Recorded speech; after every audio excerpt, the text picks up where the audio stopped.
अगर गुरुजी ऐसे में पत्नी अगर मना करे कि प्रभु का नाम जप या मंदिर जाना। यार अंदर अंदर भजन करो, पत्नी के हृदय मंदिर में भगवान को देखो, अंदर अंदर राधा जप करो। अंदर क्या सोच रहे हो? पत्नी त्रिका लग गया क्या? हमें बताओ।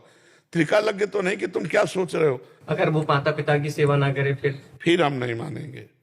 फिर तो दुष्टता की हद हो जाएगी, फिर दुष्टता की हद हो जाएगी। फिर वृंदावन मनाते हैं तो उनको नाराजगी होती है, मंदिर जाते हैं तब। खैर इस पर तो हम सहयोग दे सकते हैं कि मतलब मंदिर न जाने को तो हम पत्नी के हृदय मंदिर में भगवान देखते हो, अंदर अंदर भजन करते हैं। लेकिन तुम पत्नी हो तो उन्होंने जन्म दिया। अगर पत्नी ऐसा कहे किसी की भी कि माता पिता की सेवा नहीं करनी तो उसकी बात ना मानो।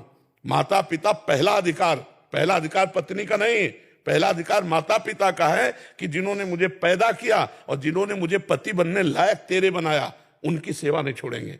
उनकी सेवा ना छोड़े चाहे जितनी बात बन जाए। कभी भी उन्हें हम कमा के लेके आते हैं, अगर हम कभी भी उन्हें पैसा रुपया देते हैं तो उन्हें दुख होता है। नहीं, माता पिता की सेवा करो बच्चा, धन्यवाद। पत्नी को भी सुख दो, पत्नी का भी आदर करो, पत्नी को भी पैसा दो, उसकी कामना पूर्ति करो, क्योंकि वो अर्धांग है। लेकिन माता पिता सर्वप्रथम। हमें लगता है वो पत्नी कैसी, आजकल पत्नी ऐसी आती है। मान लो बूढ़े माता पिता हैं, अगर तुम दोनों जवान पति पत्नी उनकी सेवा नहीं करोगे तो किसके पास जाएंगे वो? कल तुम बूढ़े होगे, तुम्हारे बच्चे तुम्हारा ऐसा, थोड़ी देर तुम अपने माता पिता की जगह खड़े होके देखो और तुम्हारा पुत्र तुम्हारे साथ करे तो हाँ, तो वो फिर अगर देखो जो आप माता पिता को सुख पहुंचाओगे तो आपको सुख पहुंचाएगा, अगर माता पिता को दुख पहुंचाओगे तो फिर तुम्हारे को दुख पहुंचाएगा। एक बूढ़ी माँ को मिट्टी के खपरे पे दाल रोटी देती थी, तो एक दिन खपरा थोड़ा ज्यादा ऐसे हिल गया तो लड़के ने कहा मम्मी टूटने न पावे। तो उनका क्यों? बोले यार दादी को देती हो ना, कल इसी में हम आपको देंगे। वो बच्चा देख रहा है तुम्हारे आचरण, भगवान उसकी ऐसी बुद्धि करेंगे जैसा तुम अपने सास ससुर के साथ करोगे ना वैसे तुम्हें भोगना पड़ेगा। नहीं, माता पिता भगवान है, मातृ देवो भव पितृ, इस बात पे हम नहीं मानेंगे। अपने माता पिता की सेवा करते हो उसका भी पोषण करो, उसको भी रुपए दो, उसकी भी कामनाओं की पूर्ति करो, लेकिन ऐसा नहीं के पास रहता है। हम तो कहते नहीं कि हमें पैसा चाहिए माता पिता को खर्चा के लिए। हाँ बिल्कुल दो, पहले हिस्सा करके दे दो। मान लो 1000 रुपया मिलता है तो 200 माता पिता को दे दो, 800 भले तुम रखो, लेकिन 200 तो दे दो उनको। भयो वृद्ध है, उनका पालन पोषण तो होना चाहिए ना। और जब शरीर स्वस्थ हो तो उनकी दौड़ के सेवा करो, किसी की बात मत मानो। इस सास ससुर को भी क्या ध्यान रखना चाहिए, क्योंकि एक पक्ष तो ये है बिल्कुल सही है और ऐसा होना चाहिए, दूसरे पक्ष में कहीं कहीं वहां से भी गड़बड़ हो जाए उस बहुत ज्यादा गड़बड़ी होती है। जो सास ससुर हैं उनको चाहिए कि हम अपनी बेटी के साथ कैसा व्यवहार करेंगे। अगर हमारी बेटी होती इस जगह तो हम कैसा व्यवहार करते? ठीक अपनी बिटिया जैसा व्यवहार करना चाहिए सास ससुर को।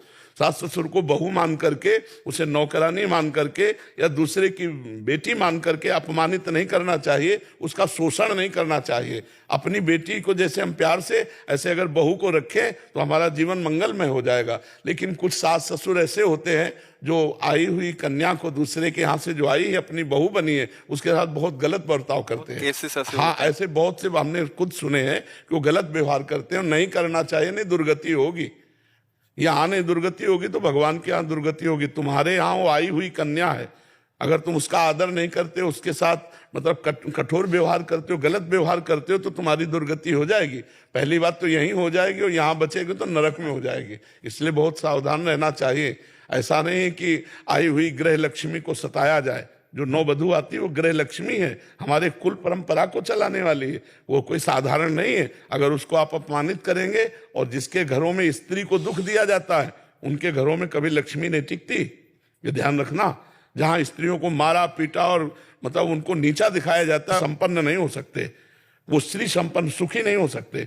इसलिए देवी स्वरूपा है, स्त्रियों का आदर करे, पर स्त्रियों को जरूर चाहिए कि वो अपने सास ससुर वयो वृद्धों की सेवा के लिए अपने पति को मना ना करें, स्वयं सेवा करें। अगर स्वयं रुचि नहीं है तो फिर पति को करने दें, वो व्यवस्था कर रहा है जैसा भी, उसके विरोध में ना रहे, नहीं तो आपका जीवन नरक हो जाएगा।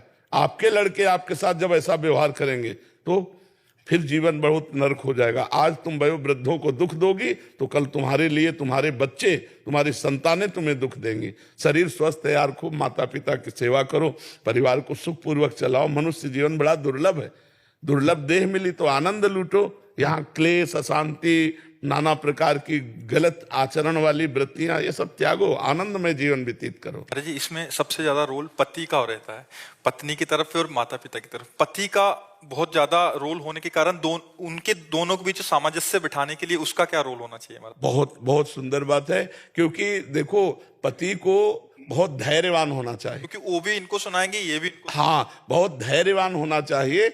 उसको चाहिए कि उचित बात पत्नी की सह ले, और जब अनुचित बात हो तो हट जाए, मारे नहीं, पीटे नहीं, गाली गलौज नहीं करे।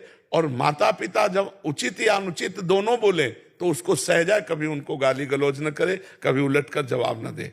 पत्नी की उचित बात सह जाए, अनुचित बात में चल दे। माता पिता की उचित अनुचित दोनों बातें सह जाए, वो चाहे गाली दे चाहे अपमान करें, क्योंकि हम उनके पुत्र हैं, उनके दास हैं, उनकी बात सहकर उनकी सेवा करें। माता पिता में जब तक हम भगवत भाव नहीं करेंगे तब तक सेवा नहीं बनेगी। जैसे आप सेवा करो, इसके बाद कोई रिश्ते नातेदार आया तो उससे कहेंगे बिल्कुल सेवा, मान लो हम कह रहे हैं, वो निंदा कर